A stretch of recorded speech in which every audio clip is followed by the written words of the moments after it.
दोस्तों, आप सभी के लिए इकरा साइकोलॉजी एजुकेशनल चैनल एक महत्वपूर्ण टॉपिक को लाया है, जो कि आज हम लोग देखने जा रहे हैं। मनोदैहिक आमाशय यंत्र की विकृतियाँ। जी हाँ, हम लोग आज पढ़ने जा रहे हैं मनोदैहिक आमाशय यंत्र की विकृतियाँ को, साइकोफिजियोलॉजिक गैस्ट्रोइंटेस्टिनल डिसऑर्डर को। आखिरकार ये टॉपिक हम लोग क्यों पढ़ने जा रहे हैं? कुछ डिसऑर्डर ऐसे होते हैं जो कि गैस्ट्रोइंटेस्टिनल से संबंधित होते हैं, तो उसे ही हम लोग देखेंगे और इसे जानने की कोशिश करेंगे कि इस रोग में व्यक्ति अपनी जो संवेगिक तनाव की अभिव्यक्त उन भागों में रोग उत्पन्न करके करता है, तो जो पाचन संस्था से जुड़ी होती है। किसे जुड़ी होती है? तो पाचन संस्था से जुड़ी होती है। पाचन संस्था द्वारा मूलतः 3 प्रमुख क्रियाएं होती हैं। तो वो कौन कौन सी क्रियाएं होती हैं वो देखते हैं। प्रमुख 3 बताए गए हैं क्या क्रियाएं होती वो कौन कौन सा है। तो पहला है पाचन क्रिया, दूसरा श्वसन की क्रिया, तीसरा है मल मूत्र त्यागने की प्रक्रिया। इन सभी क्रियाओं का नियंत्रण स्वायत्त तंत्रिका तंत्र ऑटोनॉमिक नर्वस सिस्टम द्वारा होता है। जब व्यक्ति तनावपूर्ण स्थिति में काफ़ी दिनों से होता है तो समान स्वायत्त कार्य प्रभावित हो जाती है, जिससे पाचन संस्था की क्रियाओं में गड़बड़ी हो जाती है और धीरे धीरे व्यक्ति मनोदैहिक आमाशय यंत्र की विकृतियां से ग्रसित हो जाते हैं। इस श्रेणी में आने वाली प्रमुख विकृतियां निम्नलिखित हैं। कितनी? तो प्रमुख विकृतियां जो कि निम्नलिखित हैं, जिसके अंतर्गत एनोरेक्सिया नर्वोसा आता है। एनोरेक्सिया नर्वोसा आता है, जो कि क्या है? तो मनोदैहिक विकृति है। इस विकृति में क्या होता है? तो इस विकृति में जिसमें रोगी को भूख नहीं लगता है। क्या? तो भूख नहीं लगता है। किसमें? एनोरेक्सिया नर्वोसा में, विकृति में, जो कि मनोदैहिक विकृति कहा जाता है। उसके अंतर्गत जो है एनोरेक्सिया नर्वोसा मनोदैहिक विकृति के अंतर्गत आता है, जिसमें इसमें क्या है? तो एनोरेक्सिया नर्वोसा में रोगी को भूख नहीं लगती है। इस तरह की विकृति को सबसे पहले सर विलियम गल 1974 में दिया गया था। इस विकृति में रोगी के शरीर का वजन धीरे धीरे क्या हुआ? तो कमता जाता है और बिना किसी कायिक रोग के ही रोगी में शरीर का वजन धीरे धीरे कमता जाता है और बिना यह रोग कम उम्र की औरतों में अधिक होता पाया गया और इसमें कुछ अन्य लक्षण जैसे मानसिक धर्म की गड़बड़ी, धीमे हृदय गति तथा अन्य चर्याएं प्रधान होती है। एनोरेक्सिया की शुरुआत बचपना अवस्था में ही हो जाती है।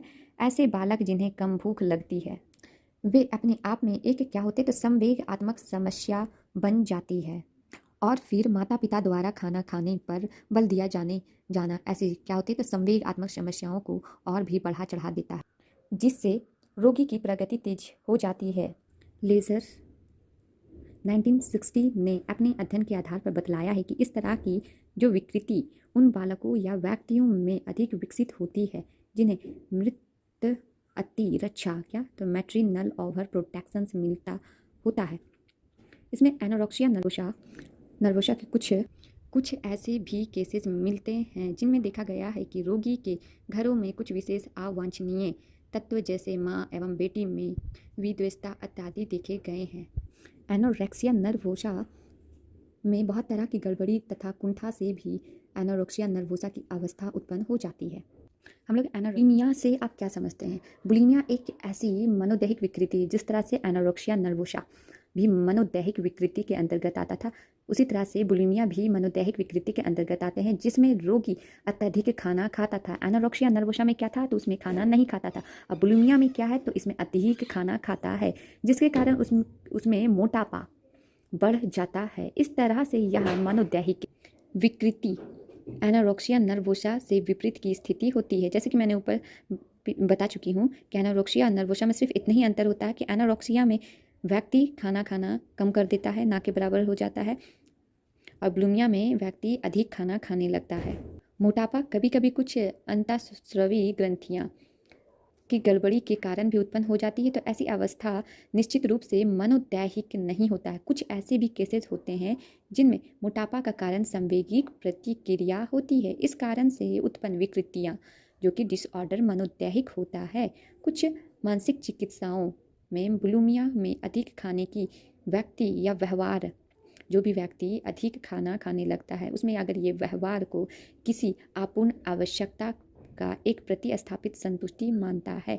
अध्ययन से यह भी पता चला है कि महिलाओं में अतिभक्षण मतलब ओवर ईटिंग का कारण पुरुषों या विवाह के प्रति अचेतन स्तर पर एक तरह का विरोध करना होता है।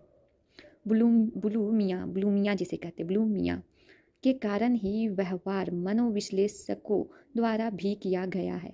मनोविश्लेषण सिद्धांत के अनुसार ब्लूमिया के रोगी में मनोलैंगिक विकास को मुखावस्था से संबंधित गड़बड़ी पाई जाती है। किससे? तो मुखावस्था से संबंधित गड़बड़ी पाई जाती है। जैसे कि जानते हैं मनोलैंगिक अवस्था में मुखावस्था में बालक मुंह संबंधित क्रियाओं एवं खाने पाने की क्रियाओं में सर्वाधिक दिलचस्पी लेता है। अगर इस अवस्था की समस्याएं जो मूलतः उपयुक्त क्रियाओं से संबंधित होती है को ठीक ढंग से समाधान नहीं किया जाता है तो मुख्य अवस्था की आवश्यकताएं वयस्क अवस्था तक बनी रहती है, जिसके परिणाम स्वरूप व्यक्ति वयस्क अवस्था में भी ओवर ईटिंग जैसे व्यवहार करता है। किस में करता है? तो ब्लूमिया में करना स्टार्ट होता है। जैसे कि एनोरेक्सिया नर्वोसा में व्यक्ति या रोगी कम खाना खाता है, उसको भूख नहीं लगता है, उसकी वजन दिनों दिन घटती जाती है। अब ब्लूमिया में यह है कि इसमें रोगी या व्यक्ति अधिक खाना खाना प्रारंभ करता है, जिसकी वजह से मोटापा होती है। ज़रूरी नहीं मोटापा का एक ही कारण हो, मोटापा कभी कभी कुछ अंतःस्रावी ग्रंथियों की गड़बड़ी के कारण भी उत्पन्न हो जाती है। तो ऐसी अवस्था निश्चित रूप से मनोदैहिक नहीं होती। कुछ ऐसे भी केसेज होते हैं जिसमें मोटापा का कारण क्या होता है? संवेगिक प्रक्रिया होती है। इसे ही हम लोग क्या कहते हैं? ब्लूमिया कहा जाता है। क्या कहा जाता है? तो ब्लूमिया कहा जाता है। इसी तरह से हम अपने टॉपिक को यहीं पे अब स्टॉप करते हैं और मिलते हैं नेक्स्ट वीडियो पर। Thank you.